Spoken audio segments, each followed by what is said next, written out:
खुलुमबाय बड' सिने artist association बायदि जों दिनै मोनसे खौरांगिरि मेल हांख्रायनाय जादों। बेयाव मोनफ्रोमबो पर्टेल मिडिया बिथांमोनखौ जों गोसो गोरबोनिफ्राय साबायखर बावग्रोनाय जाबाय। जों दिनै बे खौरांगिरि मेलाव मोननैसो गोनांथार बाथ्रा फोसावनो थाखाय जों ज' जानाय जादों। बे जाबाय जोंहा बड' सिने आर्टिस्ट एसोसिएशनजों खुंजानो गोनां 6थि बड' सिने एवार्ड माने बेखौ जोङो खुंनो थांगासिनो दं। 25 नभेम्बर 2024 गुवाहाटीयाव कलाक्षेत्रआव जों बेखौ खुंनो थांगासिनो दं। दा बेखौ लोब्बा लाखिनानै जोंहा माखासे फोसावनो गोनां बाथ्रा दंमोन। जोंहा बै जानो गोनां जिथु 6थि बड' सिने आर्टिस्ट सिने एवार्ड बेखौ लोब्बा लाखिनानै देग्लाय जोङो मोननैसो गोदान कम्पिटिशनखौबो लाफानाय जादों।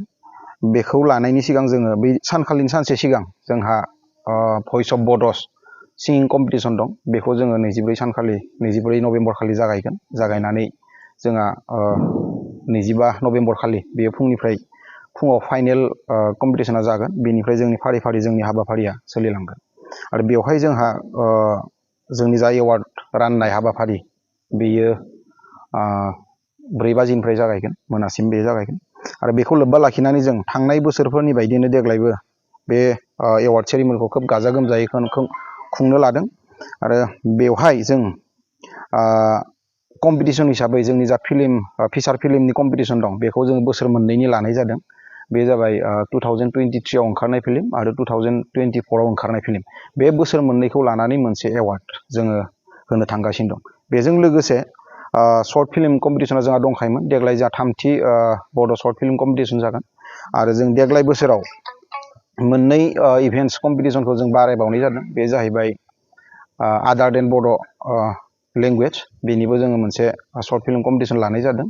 एन्टायर नर्थ इस्ट इण्डिया जोंनि नर्थ इस्ट इण्डियाआव जेसेबां भाषा दं बिसोरनि थाखाय जों मोनसे कम्पिटिशन हगारनाय जादों। बेयाव मोनफ्रोमबो बर'नि अनगायै मोनफ्रोमबो रावनि शर्ट फिल्मखौ जोङो एक्सेप्ट खालामनाय जागोन।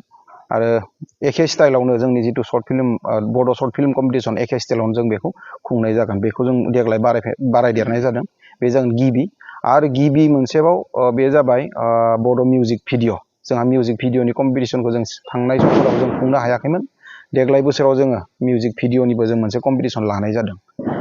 बेजों जोंहा फिसार फिल्मबो थाहैबाय, जोंनि शर्ट फिल्म बड'नि शर्ट फिल्म कम्पिटिशन थाहैबाय, लोगोसेनो आदार लेंगुवेजनि मोनसे शर्ट फिल्म कम्पिटिशन थाहैबाय आरो मिउजिक भिडिअ'नि मोनसे मिउजिक भिडिअ'नि कम्पिटिशन थाहैबाय, लोगोसे जोंनि भइस अफ बड' सिंगिं कम्पिटिशन। बेखिनिया जोंनि देग्लाय बोसोरनि एवार्ड फांसननि आबुं मोनसे इभेन्ट कम्पिटिशननि। आरो जोंहा देग्लाय बोसोराव जोंनि एवार्ड फांसनाव चिफ गेस्ट महरै जोङो लेंना लाबोनो जों थियारि जादों। अलरेडि जोंहा टिमा थांना लेंहैबाय। बलिउडनि सासे गागि गोजाम महरगिरि, गोदोनि एक्ट्रेस जों बयबो सिनायो। बिथांनि मुङानो जाबाय पद्मिनी कलापुरी। बिथाङा जोंनि 6थि एवार्ड सेरेमनियाव बाहागो लागोन।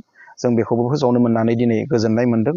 आरो बेजों लोगोसे जोंनि जा एवार्ड सेरेमनिखौ खुंनो जोंनो फाइनेन्सियेल एसिस्टेन्ट होनाय बिटिआर गभर्नमेन्ट मानगोनां प्रमद बर' सार, जों बिथांखौबो जोंनि बड' सिने आर्टिस्ट एसोसिएशननिफ्राय जोंनो फाइनेन्सियेल एसिस्टेन्टखौ होनायनि थाखाय आरो जोंनि जा 6थि बड' सिने एवार्ड फांसन गाजा गोमजा खुंनो थांनाय बेयाव जोंखौ थुलुंगा होनायनि थाखाय जोङो जोंनि बड' सिने आर्टिस्ट एसोसिएशन जानानै रोजा रोजा जों साबायखर बावनाय जादों। जोंहा बे मोनफ्रोमबो एवार्ड सेरेमनियाव जोङो बर'नि अनगायैबो गुबुनखौ जोङो बोसोरफ्रोमबो मान बावबोनाय जायो। जोंनि बर' कालसाराव जिखिनिया नांथाबनानै बिथांमोना गोबाव सम कन्ट्रिबिउसन होबोबाय, बिथांमोनखौ जों गोदोनिफ्रायनो बेबायदि मान बावबोनाय जादों। आरो देग्लाय बोसोराव जों बर'निफ्राय जों रहिन्द्रनाथ ब्रह्म बिथांखौ जोङो मान बावगोन जोंनि सिने एवार्डआव।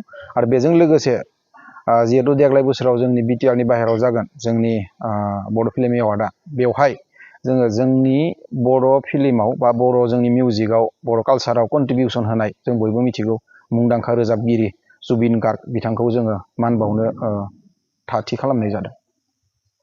थांनाय बोसोरफोराव जोङो जेनेबा खस्थ' खालामनानै जों जेनेबा डिसिप्लिन मोनसे टाइमिं लानानै जोङो खुंनो नाजागासिनो दं। बेयो एसे इमप्रुभ जाबोबाय दं। आरो देग्लायबो जों बिदिनो नाजागोन। आरो जोंनि बे हाबाफारियाव जोंहा देग्लाय जा मोनसे मेगाजिन बोसोरफ्रोमबो जों दिहुनखायो बड' सावथुन मुलुग होननाय मोनसे मेगाजिन। बेजों लोगोसे जोंहा देग्लाय बोसोराव आरोबाव मोनसे बिजाब दिहुननाय जागोन, बेनो जाबाय स्क्रिन प्ले लिरनाय। जों फिल्मखौ जेब्ला जों स्ट'रि लिरो, स्ट'रि लिरनायनि उनाव जोंहा स्क्रिन प्ले मोनसे डिजाइन बानायनो गोनां थायो, लिरनो गोनां थायो। बे लिरनायनि सायाव जों मोनसे बिजाब आकारै दिहुननाय जागोन बड' सिने आर्टिस्ट एस'सियेसना।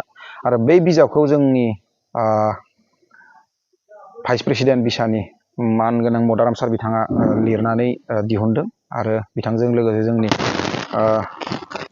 जुरि बर्डनि चेयारमेन बिथां मानगोनां बड'सा सारा बिथांखौ हेल्प होनानै बे बिजाबखौ जों कमप्लिट खालामनाय जाबाय। आरो जों बै दिनखालि बेखौ जोङो बेखेवनाय जागोन। आरो देग्लाय बोसोराव कमप्लिट अपेन जागोन।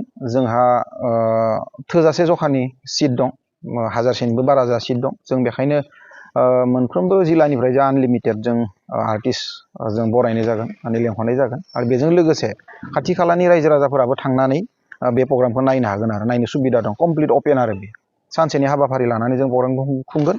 आरो बे हाबाफारिखौ खाथि खालानि जिमान रायजो राजा दं बिथांमोना थांनानै नायनो हानायनि सुबिदा दं, आरो बे कमप्लिट फ्रि।